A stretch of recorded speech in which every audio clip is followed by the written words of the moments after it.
Picture this. It's June 29th, 1958. Brazil is stepping onto the pitch for the World Cup final in Sweden. But as they walk out in front of nearly 50,000 fans, something is just completely off. They're wearing a deeply surprising color. For a squad whose entire identity is wrapped up in that vibrant, iconic yellow, this was a massive visual shock. Which really begs the question, why on earth was the most iconic yellow-clad team in football history wearing unfamiliar blue shirts on the absolute biggest stage in sports? We're talking about a World Cup final here. This wasn't some clever marketing stunt, and it definitely wasn't a fashion statement. It was a panicked necessity. And honestly, the story behind it is one of the most fascinating pieces of sports trivia I've ever come across. So the whole situation started with a simple clash. Both Brazil and the host nation Sweden had yellow as their first choice kits. Standard FIFA rules dictated that a draw had to be held to decide who actually got to wear their regular strip. But Brazil actually boycotted this draw.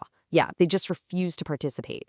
Because of that, Sweden won the right to wear yellow by default, basically forcing Brazil to ditch their primary identity right before the biggest match of their lives.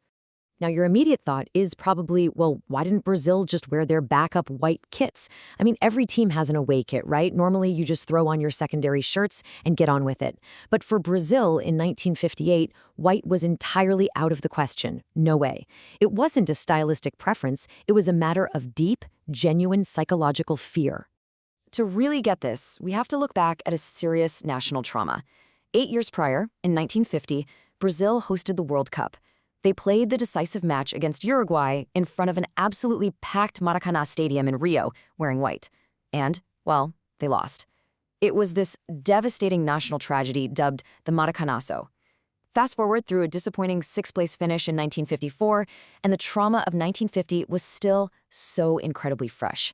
By the time they reached the '58 final in Sweden, the Brazilian players were visibly frightened, literally spooked, by the mere idea of wearing that cursed white ever again.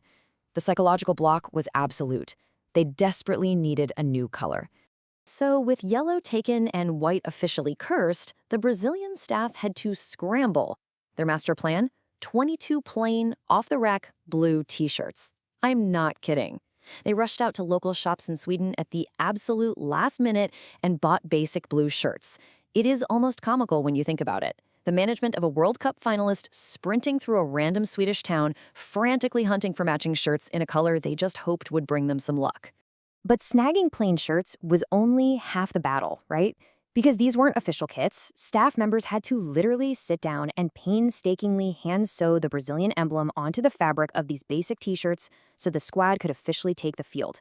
They essentially crafted a World Cup final kit from scratch, by hand, just hours before kickoff.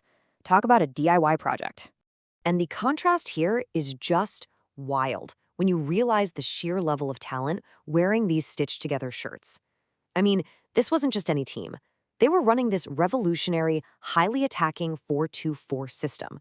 The midfield was orchestrated by the brilliant Didi, the absolute brain of the team, and the eventual Golden Ball winner. Up front, you had the unpredictable, mesmerizing dribbling of Garrincha, playing right alongside a 17-year-old kid named Pele, who was just exploding onto the global stage. Anchoring the whole thing was their fierce captain Bellini. They were absolute tactical innovators dressed in literal hand-me-downs. Okay, so the stage is finally set. June 29th, 1958 at Råsunda's stadium.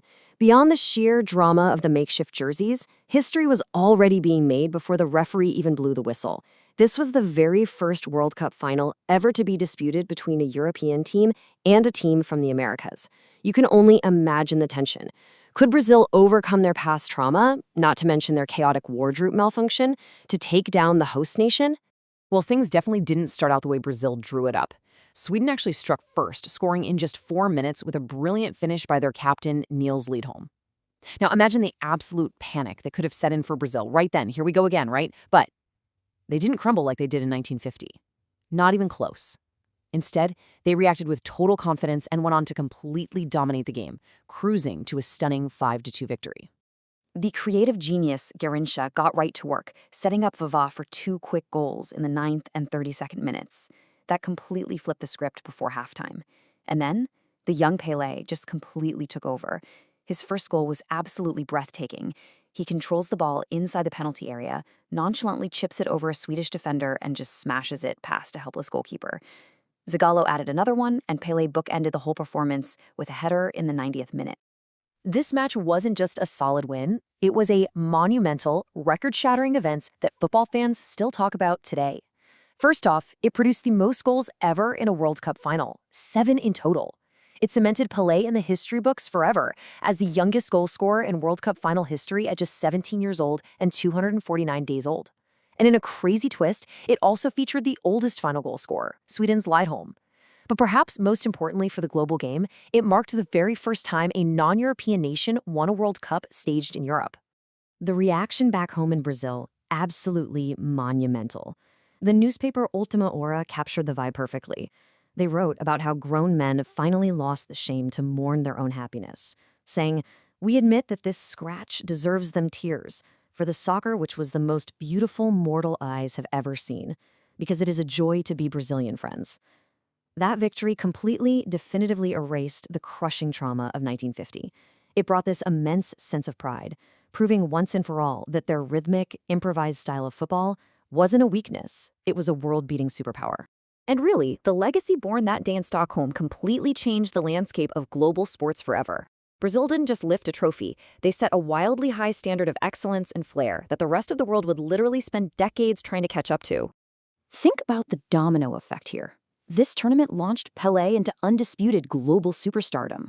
It gave us the iconic trophy lift, which Captain Bellini essentially invented right there on the pitch, a gesture every single champion mimics today.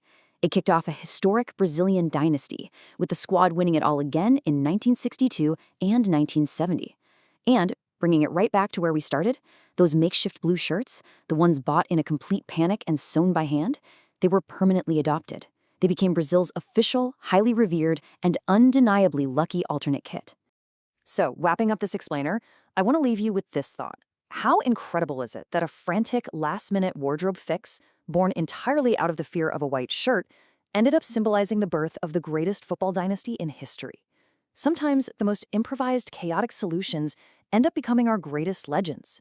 It really makes you question the stories behind all the other iconic sports symbols we just take for granted.